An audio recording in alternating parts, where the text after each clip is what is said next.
Hello everyone, welcome to star IQ. मेरा नाम है सुनील और आज 25 नवंबर 2020 के नेशनल और इंटरनेशनल करंट अफेयर इस वीडियो में हम लोग जानेंगे।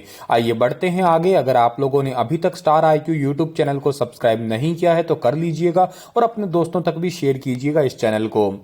आज का क्वेश्चन जानने से पहले कल आपसे सवाल पूछा था, who has been elected as the external auditor of inter parliamentary union. तो इस क्वेश्चन का सही आंसर था जी.सी. मुर्मू यानी कि गिरीश चंद्र मुर्मू। बी ऑप्शन जो था इस क्वेश्चन का हमारा वो बिल्कुल ठीक था।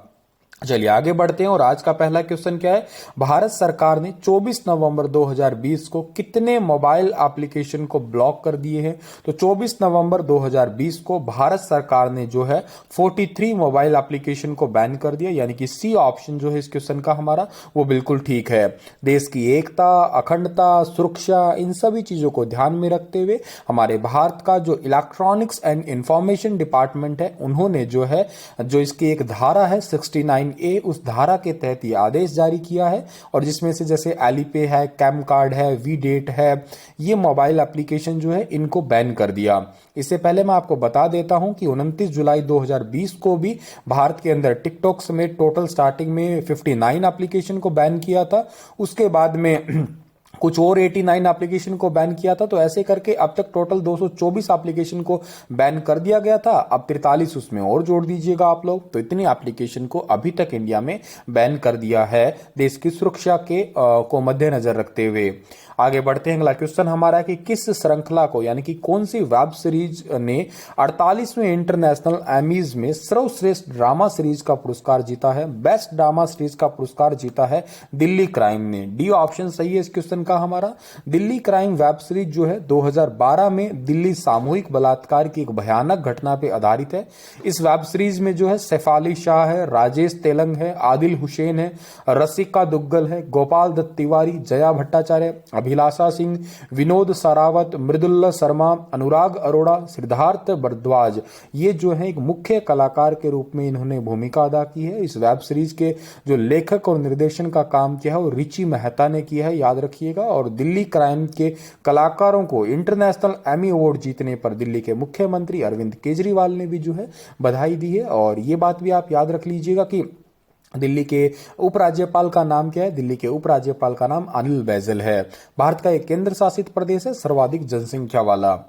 निम्नलिखित में से किस भारतीय खिलाड़ी को ICC player of the decade award के लिए नामित किया गया है? तो ICC player of the year या डिकेड जो है, डिकेड यानी कि 10 साल, 2010 से 2019 के लिए इन्हें प्रदान किया गया। इनका नाम है विराट कोहली। ए ऑप्शन सही है इस क्वेश्चन का हमारा। भारत में अंतर्राष्ट्रीय क्रिकेट के अच्छा प्रदर्शन करने के आधार पर जो है इन्हें ICC player of the decade award के लिए नामित किया गया है।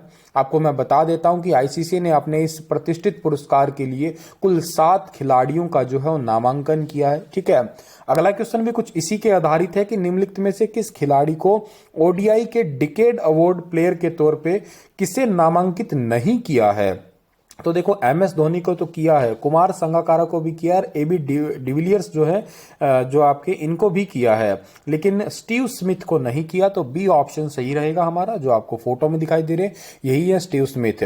भारत के एमएस धोनी और विराट कोहली, रोहित शर्मा और श्रीलंका के लसिथ मलिंगा, कुमार संगकारा, ऑस्ट्रेलिया के मिशेल स्टार्क, दक्षिण अफ्रीका के एबी डिविलियर्स, इनको ICC one day player of the decade award के लिए नामित किया गया है। इस अवार्ड के लिए स्टीव स्मिथ का नाम शामिल नहीं है। स्टीव स्मिथ ऑस्ट्रेलियाई क्रिकेट खिलाड़ी हैं और वर्तमान में ऑस्ट्रेलिया के तीनों किस्म के क्रिकेट मैचों के कप्तान भी हैं। ये 31 साल के हैं ये और 23 दिसंबर 2015 को 2014-15 के लिए ICC cricketer of the year, test cricketer of the year और सर गार्डफील्ड सोबर्स ट्रॉफी से भी इन्हें सम्मानित किया जा चुका है। आईसीसी का फुल फॉर्म है इंटरनेशनल क्रिकेट काउंसिल। आईसीसी का हेडक्वार्टर दुबई में और आईसीसी की स्थापना 1909 में हुई थी। एक गंभीर चक्रवात तूफान जिसका नाम है निवार 25 नवंबर को किस राज्य और केंद्र शासित प्रदेश के तटों पर अपना शहर बरपा सकता है? ये बहुत मतलब क्या होगा, अपना कहर बरपा सकता है, सॉरी, ठीक है। तो अपना कहर कहां पे भी बरपा सकता है ये? तो ये वो जगह है आपकी पर्टिकुलर जो है तमिलनाडु और पुडुचेरी, यानी कि सी ऑप्शन जो है इस क्वेश्चन का हमारा वो बिल्कुल ठीक रहेगा। चक्रवात निवार जो है ये कराईकल और ममलापुरम के बीच तमिलनाडु पुडुचेरी तटों पर पार कर सकता है, क्योंकि कराईकल जो है वो तमिलनाडु के पास ही पड़ता है, तमिलनाडु राज्य के अंदर ही। एक्चुअली पुडुचेरी के 4 जिले हैं, तो ये अलग अलग जगह पे हैं, ठीक है। और तमिलनाडु राज्य और केंद्र शासित प्रदेश पुडुचेरी की कई हिस्सों में बारिश की उम्मीद है, भारी बारिश बल्कि।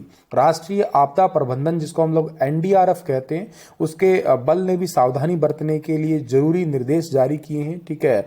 और बंगाल की खाड़ी में एक बहुत ही गहरे दबाव की वजह से ये चक्रवात जो है, निवार चक्रवात जो है वो तेज हो रहा है। दक्षिण पश्चिमी मॉनसून की तरह ही जो है धीरे धीरे चक्रवाती तूफान बढ़ रहा है ये, ठीक है। आगे बढ़ते हैं हम लोग, और अगला क्वेश्चन हमारा क्या रहेगा कि भारत की किस राज्य सरकार ने एक ऐसा अध्यादेश स्थगित कर दिया है जिसमें अपमानजनक सामग्री के लिए जेल की सजा के साथ 10,000 रुपए के जुर्माने का भी प्रावधान रहेगा। तो ऐसा किया है केरल ने, यानी कि डी ऑप्शन सही रहेगा हमारा इस क्वेश्चन का। केरल सरकार ने 23 नवंबर 2020 को एक ऐसे अध्यादेश को स्थगित करने का फैसला किया है जिसमें अपमानजनक या मानहानि करने वाले ऑनलाइन कंटेंट को 3 साल तक की कैद के साथ दंडनीय बनाने का प्रयास किया गया है। केरल के मुख्यमंत्री द्वारा जो है राज्य सचिवालय और वाम लोकतांत्रिक मोर्चा जो है पार्टी के सदस्यों के साथ चर्चा करने के बाद केरल सरकार ने इस अध्यादेश को स्थगित करने का फैसला किया है। और ये बात आपको मैं बता देता हूं कि सर्वोच्च न्यायालय ने आईटी अधिनियम की धारा 66A और केरल पुलिस की अधिनियम 118D को जो है हटा दिया था। केरल की राजधानी क्या है? केरल की राजधानी तिरुवनंतपुरम है। केरल के मुख्यमंत्री पिनराई विजयन है, ठीक है। और आरिफ मोहम्मद खान यहाँ के राज्यपाल है। सर्वश्रेष्ठ अभिनेता के तौर पर इंटरनेशनल एमी अवार्ड 2020 किसने जीता है? तो सर्वश्रेष्ठ अभिनेता के तौर पे इंटरनेशनल एमी अवार्ड 2020 जो है वो जीता है बिली बैरेट ने, ठीक है। यानी कि ए ऑप्शन जो है इस क्वेश्चन का हमारा बिल्कुल ठीक रहेगा। भारतीय अभिनेता अर्जुन माथुर को प्राइम वीडियो के ओरिजिनल मेड इन हेवन में उनके प्रदर्शन के लिए इस श्रेणी में नामित किया गया था। बिली बैरेट की आयु इस समय मात्र 13 साल है और वे एक इंग्लिश एक्टर हैं और इन्होंने टेलीविजन में अपने एक्टिंग करियर की शुरुआत की थी। वर्ष 2016 में इनकी पहली फिल्म टू ड्रीम जो है वो रिलीज हुई थी। और ये रहने वाले हैं, ये बिली बैरेट जो है इनको ये अवार्ड मिला है, यूके के अंदर मिला है, ये याद रखिएगा, ठीक है। आगे बढ़ते हैं। अगला क्वेश्चन हमारा है कि अफगानिस्तान 2020 सम्मेलन में भारत का प्रतिनिधित्व किसने किया? अफगानिस्तान 2020 सम्मेलन के लिए भारत का प्रतिनिधित्व किया है हमारे भारत के विदेश मंत्री एस जयशंकर, यानी कि बी ऑप्शन जो है इस क्वेश्चन का हमारा बिल्कुल ठीक रहेगा। अफगानिस्तान में हिंसा को रोकने के लिए तत्काल और व्यापक संघर्ष विराम का आह्वान किया और इस बात पे जोर भी दिया है।